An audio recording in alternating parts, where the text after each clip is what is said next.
All right, welcome to Blue Pen Land here. What we're going to do is we're going to find the force on charge A as a result of the attraction of force B and the repulsion of force C.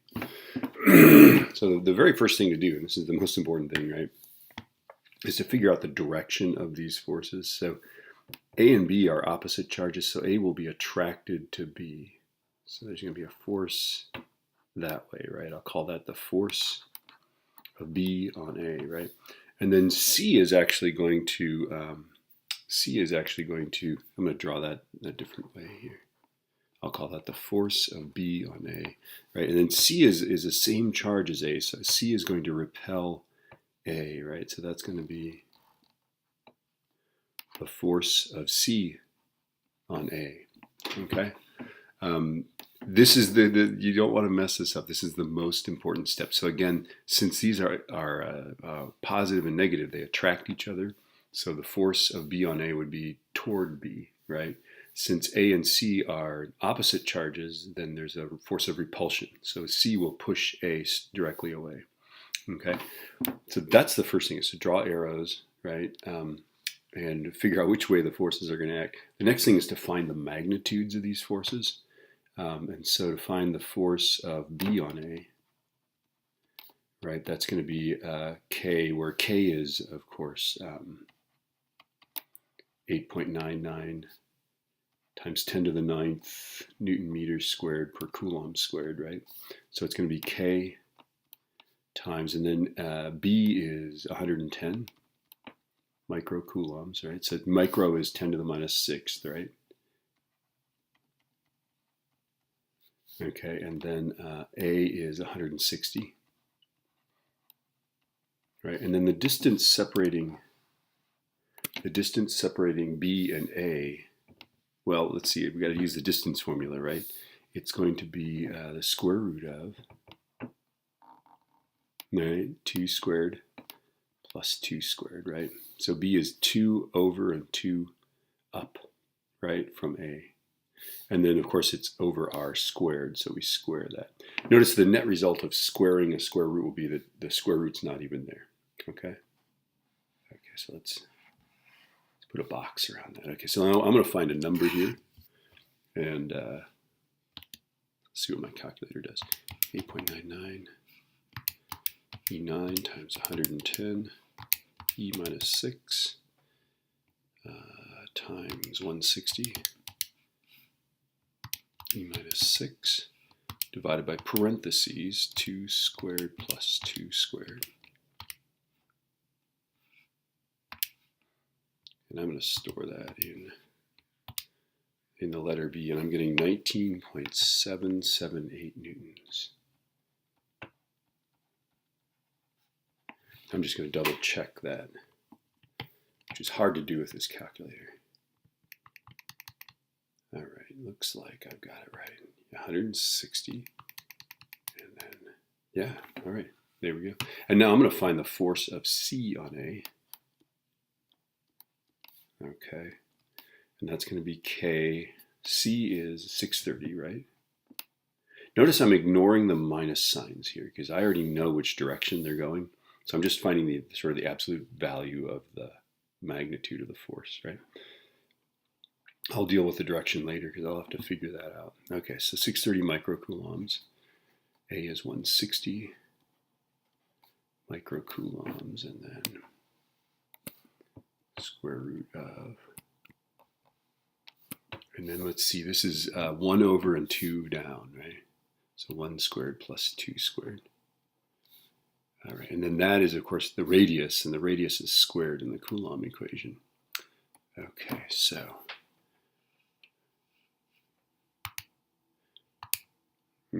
so 630 and 160, and then instead of 2 squared, it's 1 squared. And I get 181.2384.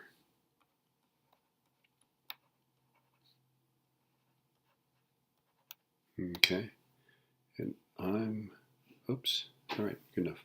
Okay, so now I've got that. The next thing I've got to do, I think, is I've got to figure out the direction that these things are going, right? So remember that on a trig circle, I'm going to find the trig angle, right? And remember that this is 0, that's 90, that's 180, that's 270, right?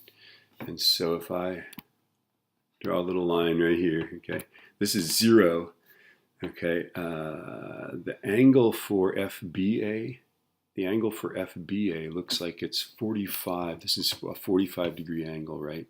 And it's either 45 beyond 90 or 45 short of 180.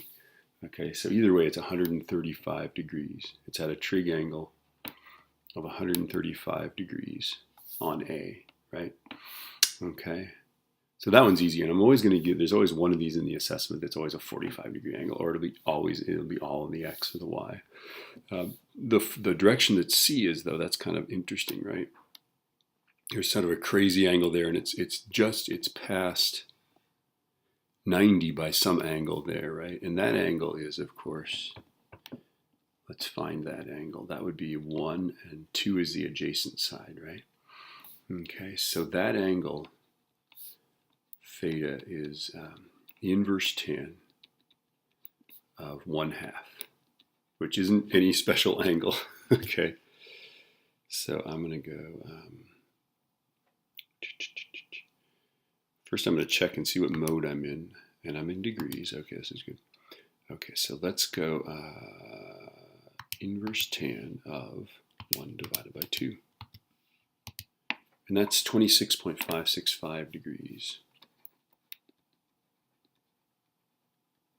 Okay, and then this angle right there, that angle for the force of C on A, is 90. Here would be 90. If that's 0, that's 90. This is 180, 270, 0, right? Okay, it's going to be 90 plus that angle, plus the 26.565, right? So the angle for the force of C on A is 90 plus 26.565. So this is at 116.565.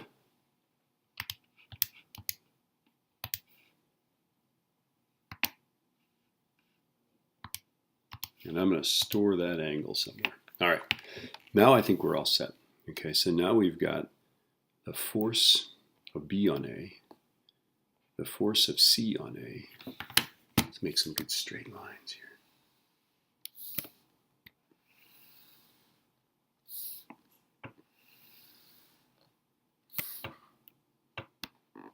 here. Okay, now let's do the magnitude.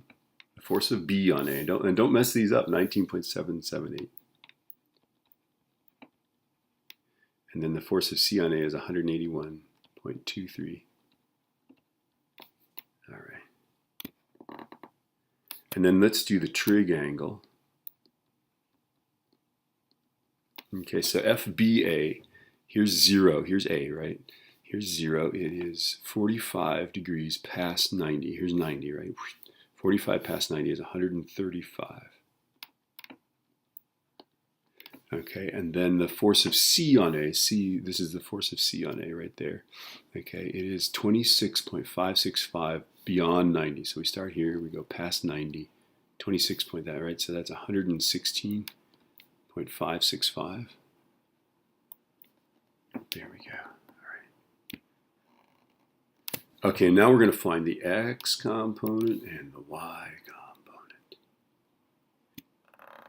Okay, now remember, to find these components is very simple. Wow, I made my X and my Y exactly the same. Okay, Y. There's the X, there's the Y component, okay? X, you just go, it's just magnitude, cos, trig angle, right? Okay, remember, and then this guy is magnitude, sine, the trig angle, okay? So cos gives you, if you have the trig angle, the cosine gives you the component that is in the X direction, and including all the pluses and the minuses and everything like that. Okay, so here we go, 19.778 times cos 135, negative 13.985.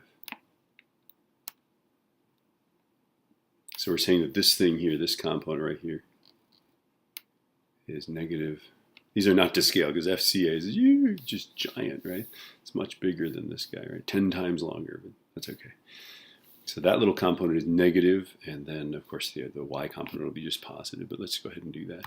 So second entry is just change cos to sine. I got 13, positive 13.985. All right, and then now to do this, we go 181.2384.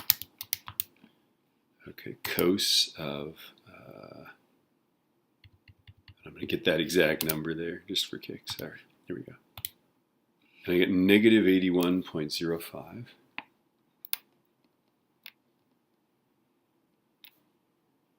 I guess 052 is what we got, right? Okay, because we're doing vectors, I'm just going to do a ridiculous number of sig figs. And then I'm going to do the same thing. I go second entry and I change the cos to a sine. 162.105, I guess.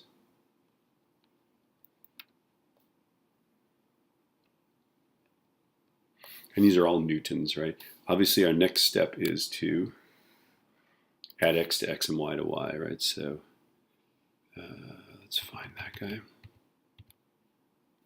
guy plus this guy.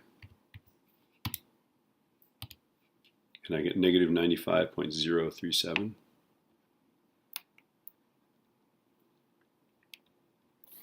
And I'm going to add these guys together. So 162, finding that guy, plus the 13. Ooh, I like this. Okay, here we go. 176.090.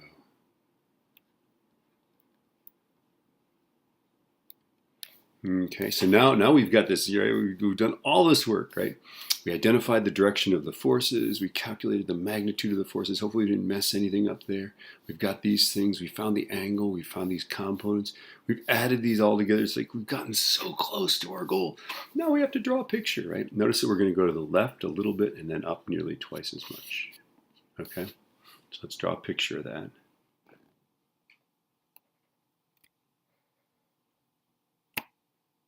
There's the negative 95.037. And then here is the 176.090.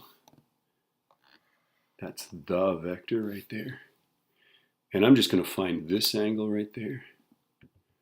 And I'll find that magnitude. So the magnitude is the square root of 95.037. And don't put the minus sign in there, okay?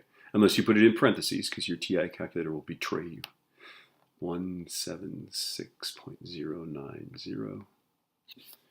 Okay, so here we go. Square root of parentheses. I have to use the parentheses. That guy squared plus this guy squared. So don't forget that if you're going up and getting that number, right, you got to put the parentheses there because TI calculators evaluate a negative number squared as negative. One might wonder why. Okay, so this magnitude is 200.099, right? Or with 3 sig figs, 200 decimal point, right? All right, and then let's find that angle right there. This is the opposite side. There's the adjacent side. I'm ignoring the minus sign again. So tan minus 1, 176.09 divided by 95.037. All right, here we go. Second tan of that guy divided by that guy.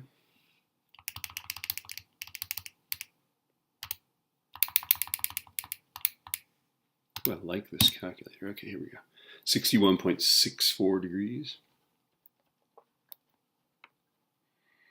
All right, so with sig figs, 61.6 degrees. You would draw, so to get the answer for this, right, on your assessment, you're going to draw me a picture of this. You're going to find the magnitude. You're going to label some angle. If you label this angle correctly, that's just fine. I'm just by habit, I find the angle with the x-axis because I draw the x one first and the y second. Happy hunting. There you go. Slow, careful work on this one.